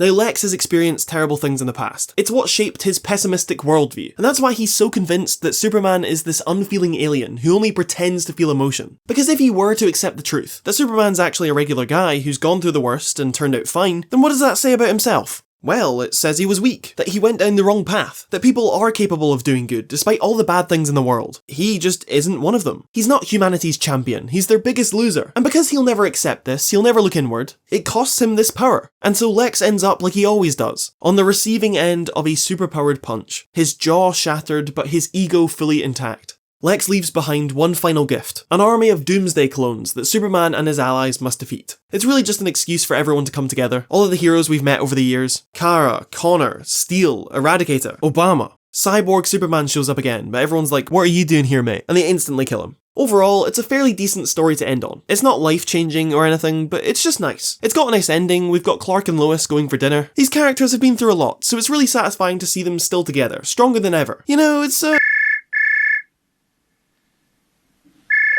Hey, it's DC. How are you liking our universe? Yeah, no, it's good. Yeah, a bit shaky towards the start. You know, I didn't think... Alright, you like how things are going now, though, right? Yeah. You like Clark and Lois being married? Yeah, totally. Okay, cool. So what we're gonna do is we're just gonna blow the whole thing up. We're just gonna level everything. Total reset. And, these new comics, they're gonna be part of our upcoming strategy, right? Our new initiative. It's called Make Everything Kind of Dog Shit for No Reason. Or New 52 for short. I'm sorry, what? So far, we've had 3 main versions of Superman. The original Superman on Earth 2, his successor on Earth 1, and then we have the post-crisis version that we've just spent the past however many minutes discussing. Now we get the New 52, a company-wide initiative that completely switches up the DC universe following the events of Flashpoint, where Barry Allen went back in time and fucked up the timeline, leading to a bunch of changes to the continuity. First things first, no trunks. This is 2011. Superheroes wear underwear on the inside now. I know, what's that? You liked Lois and Clark being together, being married? Nah, Mephisto those motherfuckers. We'll make it so that in this universe they never got married and are instead just friends. They've even got their own Paul too. His name's Jonathan and he's the most nothing character to ever exist. Jonathan and Martha Kent? Too wholesome, too alive. Let's kill them in a car accident years ago, with Clark becoming Superman on his own, without their guidance. There's no Superboy either. It's probably why Clark couldn't save his parents in the crash. He didn't have the years of training as a kid. He wasn't as aware of his powers, and was probably too busy focusing on Clark Kent stuff. Okay, we're on a roll here. Let's change more stuff. Lois's asshole dad is still alive? Why not? Jimmy Olsen? You all love Jimmy Olsen? Let's make him a real piece of work. Lazy, cheeky, always butting in, but not in a charming way. Let's make him a shit photographer too. Fuck it. I guess that while there are a lot of changes, the world isn't completely unrecognizable. We still have Kara, Steel, Krypto. We've got the usual villains like Lex and Brainiac and Metallo and Mr. Mix's Epilogue and Doomsday and Parasite and Bizarro and Darkseid. And these guys are more or less the same. They may have different origin stories, but the core essence of their characters is still... Hold on. Oh shit! Is that Ultra Humanite? They brought back Ultra Humanite! Yeah! It does get really frustrating, since a big part of this new universe is seeing Superman meeting all of these villains for the first time, discovering where he comes from, and developing these relationships. And it's like, we already had this shit. They really do rub it in that the marriage is gone as well. They'll have Jimmy say, hey Superman, it's a good thing you don't have a wife. Or they'll tease you. They'll have Lois discover Clark's identity and you're like, okay, the ball's rolling here, let's see what happens. Only for her to lose her memory and then we're back to square one. Great. Any hope of them getting together is then crushed when Clark gets into a serious long-term relationship with Wonder Woman. And like, okay, they're both super people, they can kiss in the sky, hooray, couple of the year. I don't know, they just work better as friends for me, when it's Clark, Diana and Bruce in their iconic trinity. I think the New 52 is a good example of why canon doesn't matter, or more specifically, why you shouldn't let the concept of canon narrow down your idea of what Superman should be. See, when I get frustrated with this new universe, it's because I'm looking at the comics as this one big story. In terms of story progression, we just took a huge step backwards. We threw a bunch of stuff out, and so I'm like, fuck this, what are we doing here? However, while the overall story feels like it's gone backwards, the New 52 does some interesting stuff with the character that they couldn't really do in the previous continuity. I'm mainly talking about Grant Morrison's run on Action Comics, which reimagines Clark's early years as a crime fighter, starting off as Superman after his parents' deaths. I didn't give this series a chance when I first read it, because I was so focused on this one big narrative. I thought, ugh, you've got rid of Superboy, you've messed with my canon, so I'm not even gonna care about this alternative take. But when I focused on the book for what it actually was, when I looked at it in isolation, I was like, huh, this is actually pretty cool. I like the slightly older, reassuring, dad-like Superman that we had before, but I also like this younger, angrier Superman, ruthlessly fighting against the corrupt elite. It's like they've brought him back to his roots. He's the champion of the oppressed again, taking no shit from the authorities, taking on wife beaters. And hey, I like the Kents being alive, but I also think the way they handle their deaths in the New 52 works just as well. Their absence, ironically, has way more of a presence in Clark's life than them actually being there, and so I can appreciate both versions separately. I don't have to worry about this grander canon. I can just focus on whether the individual story is good or not. That's the beauty of the DC universe. If you want to treat it as one big timeline, then you can. DC will give you an in-universe explanation for all of the changes, be it the Anti-Monitor or the Flash going back in time. These inconsistencies and contradictions become part of the narrative, and while there will be points of frustration, you can make sense of it all if you try hard enough. But if you don't want to do that, if you don't want to bother with all this lore and all these different universes and timelines, then you don't have to. You can treat reading Superman comics as this fluid thing, where you pick up a book and in it his parents might be alive or they might be dead, and Lex Luthor might be a scientist or he might be a businessman, and you just kind of roll with it. Who really cares as long as it's an interesting story? That's why you have to be careful saying stuff like, Superman should be this, he's got to have X, Y, and Z, otherwise he's not Superman. Superman can actually be a lot of different, contradictory things, and all of these takes on the character matter. Even if you don't think they're good, they still say something about the time period they were made in. It's fun to compare the different versions and think about why certain ideas didn't work out.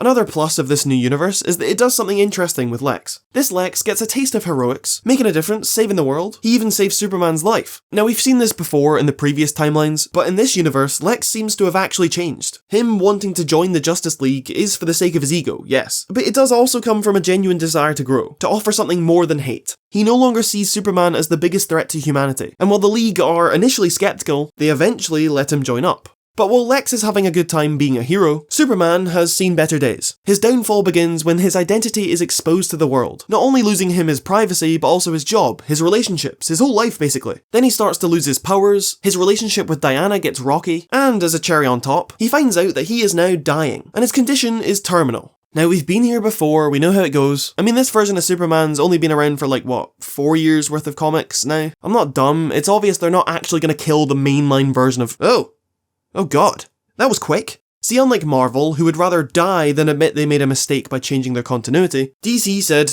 alright, you don't like the new 52 Superman? Fair enough. We'll kill him and swap him out for the previous version you guys liked. I'm not joking, they actually did this. You see, shortly before this Clark's death, another Clark shows up. An older, more experienced hero who remembers a different time. A version of history not unlike the one erased during Flashpoint. Turns out that this Clark is one of the only survivors of the previous universe, plucked from his reality along with Lois by a multiversal version of Brainiac and placed onto this patchwork world. Think of it as DC's version of Secret Wars, right? All of these heroes from previously forgotten universes. Earth 1, Earth 2, New Earth. They're all thrown into this big event and they have to work together to put the multiverse back to the way it was. Now, Clark and Lois spend a long time on this world, and during this time, Lois becomes pregnant, giving birth to a baby boy who they name Jonathan Samuel Kent. Then, once the event is over and reality is more or less put back to normal, Lois, Clark, and baby John find themselves stranded in the New 52 universe. This Earth is not like the one they're used to. Everyone is younger. This world's Superman is going out with Wonder Woman instead of Lois. And so, Lois and Clark choose a life of anonymity. Clark performs his heroics in secret, as to not interfere with this world's Superman and to keep his family out of danger. Meanwhile, Lois publishes her usual groundbreaking work under a pseudonym, bringing awareness to important issues from the shadows. It's a pretty sweet deal. They get to live on a farm, raising John, teaching him a work ethic, a sense of responsibility. They hide the truth from him at first, although it becomes increasingly difficult to do so as he gets older. He keeps asking questions like, hey, why does my dad look so much like Superman? Why is there a lady at the Daily Planet who looks so much like my mother? Then, when he starts to develop powers of his own, they're forced to come clean about who they really are and where they come from. They're like,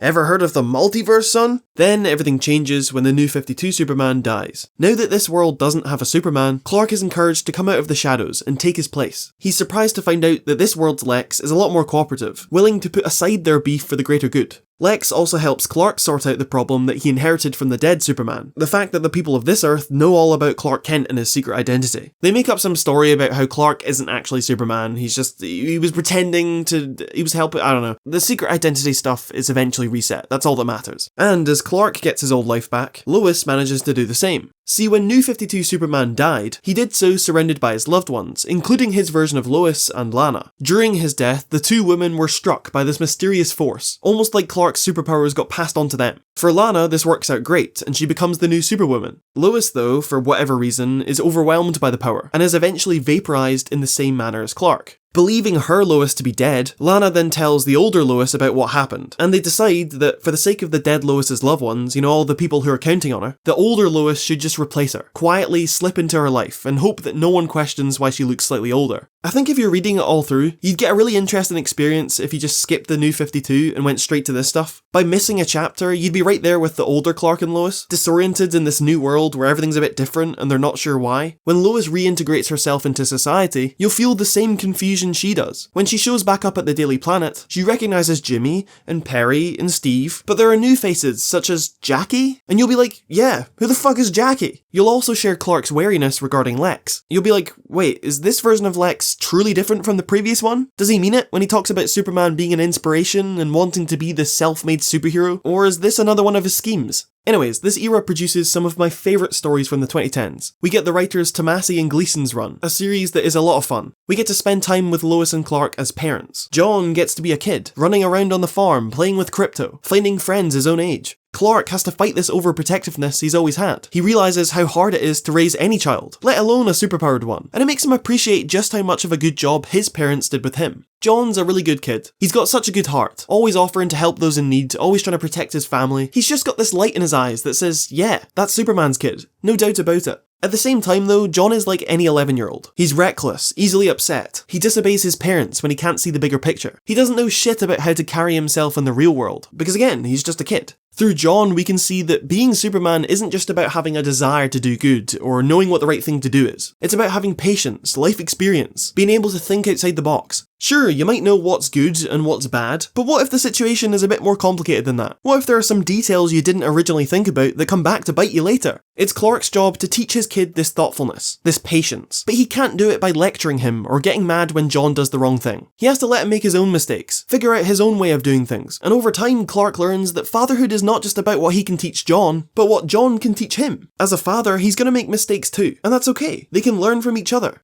So this is really nice, but it's still a bit weird thinking about how this isn't Clark's world, technically. When he visits the graves of his foster parents, those aren't technically his parents. The Justice League that he meets with isn't the same Justice League that he founded. And so, we get a storyline called Superman Reborn, which attempts to correct this. At the end of the story, Clark and Lois have their current selves and their New 52 selves merged together. These characters' histories are now like a tapestry. It's a single timeline, fitting together both versions of these characters in a way that's supposed to be consistent. No one remembers that the New 52 Superman died, because in this world there's only ever been one Superman and one Lois. The new status quo is basically how it was before the New 52, just with some elements of the New 52 sprinkled in there. Clark, Lois and John have moved back to Metropolis. Everyone knows they have a kid now, so they can take him into work at the Daily Planet. Clark fights the Superman Revenge Squad, which consists of classic villains such as Metallo, Mongo, Cyborg Superman. Lex, however, is still on the side of the Angels, and is a part of the Superman family, which also includes Lana Lang as Superwoman. It's all pretty smooth sailing, until one day Clark's biological father shows up, Mr. Jor-El himself. Turns out that Jor-El, the scientist previously thought to have died with Krypton, actually survived thanks to some unseen, all-powerful force that he can't explain. This mysterious force led him straight to Earth, where he gets to see the life his son has built, and most importantly, meet his grandson. Now, as we've already explored, Clark feels a bit disconnected from Earth. As a survivor of Krypton, he's never gonna 100% fit in with humanity. He'll always leave a bit of room for his Kryptonian side. And so when Jor-El shows up, he pulls on that side of Clark. He says, "You don't belong here, and you know it. You and John should come with me instead. We can start our own Kryptonian society." And although Clark is just trying to protect his son by saying no, in doing so he is somewhat denying John the opportunity to connect with his Kryptonian side. Clark knows what it's like to be this young outsider on Earth, confused and lonely, desperately wanting to know about this other side of him, this other lost culture. So if John is more than willing to hear his granddad out, is it right for Clark to deny him this? Shouldn't he at least consider what Jor-El is saying? Unfortunately, this dilemma is cut short when Jor-El is once again whisked away by this mysterious, all-powerful force. What is this shit? This force of interference messing things up just when we're getting somewhere. And I'm not just talking about what's happened with Jor-El. I mean, this whole universe has had someone or something pulling the strings from the beginning. Sure, the Flash may have been the one who changed the timeline originally, but he couldn't be responsible for everything. No, it turns out that there was some outside entity that stepped in and made all of these changes. It made everyone younger. It erased Lois and Clark's relationship. It took Jonathan and Martha from us. But who? Who could have done this? Did I ever tell you guys about Watchmen? Watchmen by Alan Moore and Dave Gibbons is one of the most popular comics of all time, and for a good reason. Issue 4, the tragic story of how Dr. Manhattan goes from an ordinary atomic physicist to an omnipotent god completely detached from humanity, is one of my favourite single issues ever. So when DC announced a sequel to Watchmen over 30 years later, not written by Alan Moore or penciled by Dave Gibbons, and would feature the world of Watchmen colliding with the main DC universe, it's safe to say that I, and a lot of other people, were a bit sceptical. Doomsday Clock reveals that it was Dr. Manhattan who's been behind all of this weird shit. Having used his godlike powers to leave his own universe and travel to the DC one, he was the one who stepped in and erased Superboy, which led to the Kent's deaths and so on. He did this out of curiosity, this fascination with the idea of Superman. Who is this guy, he thinks? This being who keeps appearing across all of these different eras? How can one man affect so much? And so Manhattan changed history in order to get a better understanding of Superman, taking apart the DC universe like you would a wristwatch, messing about with all the pieces and putting it back together differently just to see how it all works. You've got these two completely different characters. You've got a god who sees the future set in stone and therefore thinks that trying to change things is pointless, versus a man who believes there's always another way and will never stop fighting for a better tomorrow. And when Superman succeeds despite all odds, when he manages to find a better path, Dr. Manhattan's worldview implodes just because of how fucking awesome Superman is. Superman's perseverance, his kindness and his charm and his emotional intelligence, that wasn't given to him by some otherworldly force, some god. It came from a kindly couple on a humble farm. These two seemingly insignificant people changed the world with these little acts of kindness, these little moments day to day that shaped Clark as a person, and those small actions, they ended up rippling through time. Clark would go on to inspire millions. These actions shaped entire universes. Having regained his humanity a little, Manhattan decides to undo his changes to the timeline. Since the New 52 started, we've seen Clark missing his foster parents so many times, wishing so deeply that they were still around to help him. We've seen that car crash over and over, Clark replaying it in his mind again and again. And so when Dr. Manhattan puts events in motion, when Clark is inspired to put on the cape a bit earlier, the car doesn't have to crash anymore. Superboy lives. My reaction to this story is the same as I would react if they made a sequel to Oppenheimer, where he gets sent to the MCU, gets inspired when he meets Spider-Man or some shit, and then he returns to his universe in the end, all happy and appreciating life again. It's inherently silly, probably missing the point of the original work. But I don't know, I like the overall message behind it. I like the idea that the DC universe is like an organism, fighting to survive, and that Superman is like the white blood cells it keeps producing, a constant force of goodness that keeps emerging throughout time, keeping hope alive across multiple generations. There is a Superman for every era, and each time a new version is introduced, humanity gets closer and closer to embracing his ideas. They're inspired to dream even bigger, to be more tolerant of each other, and even in worlds where he doesn't physically exist, Superman will appear in some shape or form. His influence will still be felt. He will always find a way. Now that would have been a cool place to end the video, but we've still got a few years of comics to go, and I'm not gonna lie, it's not amazing. And it's not just the controversial decision that I'm sure a lot of you will know already. I'll get to that in a sec. It's just that the comic has been going for so long now, it suffers from the same thing that any long series has, and it's that so much stuff has happened already. They're juggling so much canon that it's difficult to do something new, to surprise long-time readers. Oh, General Zod's making peace with Superman and forming a new Krypton. Never seen that before. Lois's asshole dad dies again. I mean, I'll always celebrate that, but for all I know, he's just gonna be alive in the next reboot. And I know it's for the new readers, but I can't watch Krypton explode for the millionth fucking time. I don't care if there was an evil guy we never knew about, and he was the one behind Krypton's demise. Oh, revolutionary, mate. This is yet another example of why you shouldn't let canon bog you down. Having read thousands of issues by this point, I've kind of sacrificed myself to tell you that. Just don't try and read it all through, please. As always, there are some pearls in there. Superman gets a new Fortress of Solitude in the Bermuda Triangle, that's pretty cool. There's a bit where Jimmy wakes up from a nightmare in which he was a giant gorilla, which is a great little reference to all the wild shit he did in the Silver Age. None of that stuff means anything, however, when it comes to what they did with John. Now, I'm not one of these people who acts like DC personally took my child out to the back and shot him in the head, but I don't think that what they did was a great idea, either. Basically, Jor-El takes John on a space adventure. This is all agreed upon, apparently. This is a quick trip so he can spend some time with his grandpa, get in touch with his Kryptonian side. However, Jor-El and John end up separated, some interstellar shit goes down, and by the time John gets back, it's been 3 weeks on Earth, and 5 years for him. I don't think it's the actual aging up that I dislike, it's more just the fact they did nothing interesting with him afterwards, and it was at the expense of the previous stuff that I enjoyed. John's stories as a kid were great, especially the ones showing off his dynamic with Damian Wayne, Batman's son. These stories had a unique kind of vibe, it was cute. And now all of a sudden that vibe is gone, that dynamic is gone, so we can get another young adult Superman? We already have that with Connor though. DC hasn't gone back on this decision either, which is surprising because they love doing that with everything else. Lex Luthor was a good guy? Nah, we'll go back on that. Lana had powers? She was Superwoman? Nah, make her a civilian again, back to normal. Oh, Kandor's back? It's back in the bottle again? Nope, smash it, no more Kandor. And then we get another crisis level event, the details of which would make a first time reader have a heart attack, and then instead of rebooting things and erasing stuff from canon, it's like the reverse. They bring everything back. Or rather, everyone's memories back, so everyone is aware of their lives pre-Flashpoint. So everything's canon. Or rather, everything matters? Okay.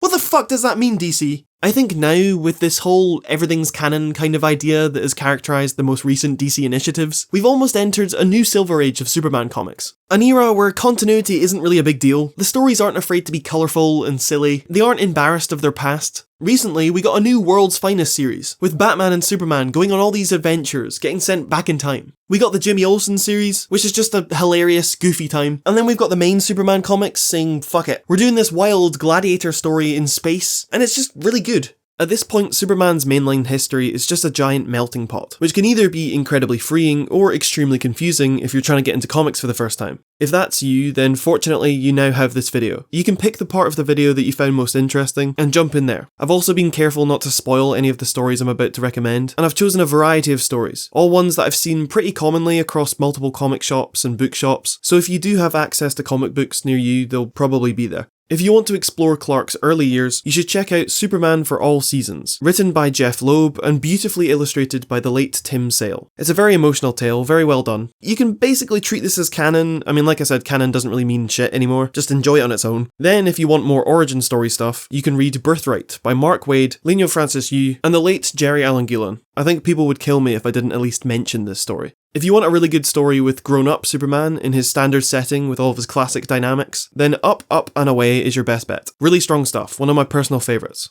If you like the idea of Superman being a dad, raising his kid, then Tomasi and Gleason's run is for you, which then leads into Super Sons with John and Damian together. Again, this is really good. And if you want to read a more modern story from this decade, I'd recommend the War World saga from 2022, which is the wild gladiator story I mentioned earlier. This was the story that gave me hope that Superman comics in the 2020s were going to be okay, that we weren't totally cooked. On the other hand, if you want some older stuff, if you want to go pre-crisis, I'd really recommend Whatever Happened to the Man of Tomorrow by Alan Moore and Kurt Swan. This is a kind of what-if alternate feature that served as a grand finale for everything pre-crisis, just before it was all wiped away by the Anti-Monitor. It's a very touching, magnificent work. It's just as uncomfortable as it is immensely satisfying. And if you like it, also check out For the Man Who Has Everything, also written by Alan Moore. Lastly, there is All-Star Superman by Grant Morrison, Frank Quitely and Jamie Grant, which served as the main inspiration for James Gunn's movie. This is the Superman comic in a lot of people's eyes, and it's set in its own self-contained, fantastical universe. Don't worry, it's normal to read it for the first time and be like, what the hell is going on? Especially since there are some elements of it that haven't appeared in any other comics. But don't try to understand it, just feel it. And when you've read it a couple times over and it finally clicks, you're like, oh my god, this is one of the best comics ever made. It's so worth it. I'm not sponsored by DC or anything. One, because I don't have a business email address. And two, I just think it's wrong how superhero movies are the biggest thing in the world, and yet the people who made that possible, the original comics writers and artists, are rarely compensated fairly or credited for their work. So all I want really is for people to support the comics. Support the people making it possible. So yeah. Superman. Oh fuck. My voice is so fucked from this. Do you know how long this took? Do you know how much recording I had to I can't speak for shit. I had to do every line 12 times over. Fuck.